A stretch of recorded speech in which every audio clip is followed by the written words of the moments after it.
Hi friends అందరికీ welcome back to our channel. మొత్తానికి సక్సెస్ఫుల్గా 2 వీక్స్ అయితే కంప్లీట్ చేసాము. ఆ బుడంకాయలకి కాపలాగా ఎర్ర పిల్లని పెట్టాను. ఎందుకంటే ఇవి ఆ చిన్న చిన్న హోల్స్ నుంచి తలకాయ భయపెట్టేసి ఆహారం అయితే తీసుకుందామని చూస్తూ ఉన్నాయి. వేరే పిల్లలు కానీ పుంజులు కానీ వచ్చి ఎక్కడ పొడి చేస్తాను భయంతో దీన్ని ఇక్కడ పెట్టాను. ఈ చుట్టూ రౌండ్ వేసుకుంటుంది అనమాట. ఏదైనా తలకాయ బయట పెట్టిందంటే ముట్టికాయ ఎత్తా ఉంటుంది. వీటిని అలా సేవ్ చేస్తూ ఉంటే ఆ పిల్ల భలే సరదాగా ఫన్నీగా అనిపించింది నాకైతే. సేమ్ ఈ ఎర్ర పిల్ల లాంటివే ఈ చిన్న పిల్లల్లో 3 అయితే ఉన్నాయి. అలాగే షేర్ ఖాన్లు కూడా కనపడుతున్నారు గట్టిగానే. చూడాలి ఇంకొక 1 మంత్ మనం జాగ్రత్తగా వీటిని ఇలాగే పెంచుకోగలిగితే మనకు కావాల్సిన సరైన పిల్లలు అయితే వస్తాయి. తల్లి దగ్గర అయితే ఒక పిల్లని వదిలేసాను. సపరేట్గా మనం ఇలా గాబులో పెట్టి కొన్ని పెంచుతున్నాము. ఎందుకంటే తల్లి దగ్గర వదిలేస్తే సరిగ్గా పెరగవు అని చెప్పేసి క్వాలిటీ ఫుడ్ అది అందిస్తూ చూడండి ఎంత డిఫరెన్స్ ఉందో తల్లి దగ్గర ఉండే పిల్లకిను ఈ గాబులో ఉండే పిల్లలకి. ఎన్ని రోజులు తల్లికే వదిలేశాను. ఆ విధంగా మిగతా కోళ్ళ దగ్గర నలిగిపోతూ చాలా వరకు నేను పోగొట్టుకున్నాను. సో ఇక నుంచి చాలా జాగ్రత్తగా మెయింటైన్ చేద్దాం అని చెప్పి అనుకున్నాను. దాన్ని క్యాలిక్యులేట్ చేసుకొని తల్లికి మాత్రం 1-2 అప్పచెప్పి మిగతా ఇలా సపరేట్ చేసి నేనే ఫీడ్ మొత్తం అన్నీ క్లియర్ చేసుకుంటూ పెంచుదాం అని అనుకుంటున్నాను. నిజానికి మన దగ్గర 100 అయితే ఉండాల్సింది కోళ్ళు, చిన్నవి పెద్దవి కలుపుకొని. నేను చేసిన తప్పు ఏంటంటే మొత్తం అన్నీ తల్లికే వదిలేయటం. చుట్టుపక్కల ఉన్న కోళ్ళు పెట్టలు కానీ పుంజులు కానీ ఏదో ఒకటి ఉంటుంది. ఫర్ సపోజ్ బుడ్డోడు ఉన్నాడు, చిన్నపిల్లని చూస్తే పొడి చేస్తూ ఉంటాడు. అలాంటి వాటికి చిక్కి మిస్ చేసుకోవటం. కొద్దిగా పెద్ద అయిన తర్వాత పెద్ద అయిన ధీమాతో వదిలేస్తే బయటికి వెళ్ళిపోయి అలా శత్రువుల దాడిని పడి ఇలా చాలా వరకు నేను పెద్దవి చేయలేకపోయాను. అంటే ఎక్కువ శాతం మిగిల్చుకోలేకపోయాను. ఈసారి అలా జరగకుండా కొన్ని జాగ్రత్తలు తీసుకుంటున్నాను. ఎందుకంటే మనం టార్గెట్ కూడా పెట్టుకున్నాం కాబట్టి దానికి రీచ్ అవ్వాలని డెఫినెట్గా నా వంతు 100% ఇవ్వాలని చూస్తున్నాను. టార్గెట్ రీచ్ అవ్వాలి. అలాగే రీసైకిల్ అంటే మొత్తం అన్నీ సరౌండింగ్ తిరుగుతూ ఉండాలి. వచ్చేవి ఫ్రెష్గా వస్తూ ఉండాలి. అలాగే పెద్దవైన తర్వాత స్పీడ్గా వెళ్ళిపోతూ ఉండాలి. ఇలా అయితేనే మనం ఎక్కువ శాతం వాటిని కాపాడుకోగలం. లాస్ట్ టైం కొన్ని ఎక్స్పీరియన్స్లు ఉన్నాయి.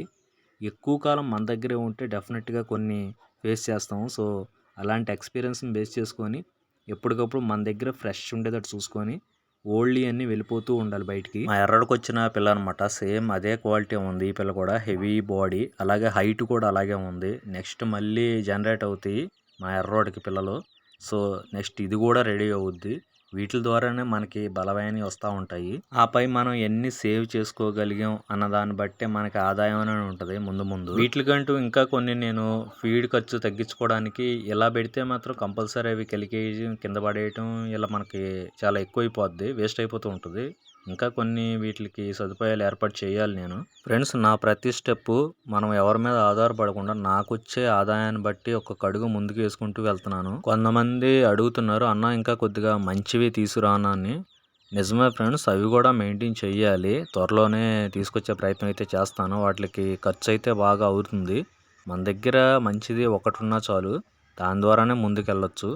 ఆ ఒక్కటనేదే మనం తీసుకురావాలంటే బోడంత ఖర్చు అవుతుంది. మొదట్లో చిన్నవి పెంచాను. వాటిని పెంచుకుంటూ పెద్దవి చేసి వాటి ద్వారా వచ్చే ఆదాయంతో ఇంకొద్దిగా పెద్దవి తీసుకొచ్చాను.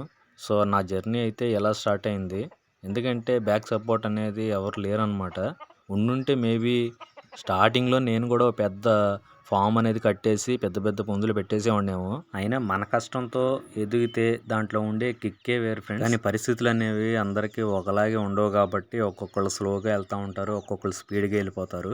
ఏదేమైనా ఫైనల్గా మనం అనుకున్నది సాధించామా, రీచ్ అయ్యామా, సక్సెస్ అయ్యామా లేదని చూసుకోవాలి. నా ఈ జర్నీలో చాలా ప్లస్లు మైనస్లు ఎదురవుతూనే ఉన్నాయి. నాకు ప్లస్ అయినప్పుడు బాగానే హ్యాపీగా అనిపిస్తుంది. మైనస్ పాయింట్లు వచ్చినప్పుడు మాత్రం చాలా ఫీల్ అవుతాము. మళ్ళీ మనం ఆ స్థాయికి రావాలంటే చాలా కష్టపడాల్సి వస్తుంది. ఫ్రెండ్స్, నా వరకు నేను స్పోర్టివ్గా ఇన్స్పిరేషన్గా తీసుకొని ఇంత దూరం వచ్చాను.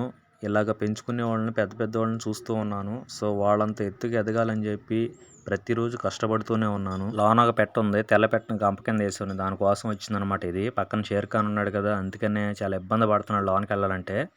నెక్స్ట్ ఇదే రెడీగా ఉంది.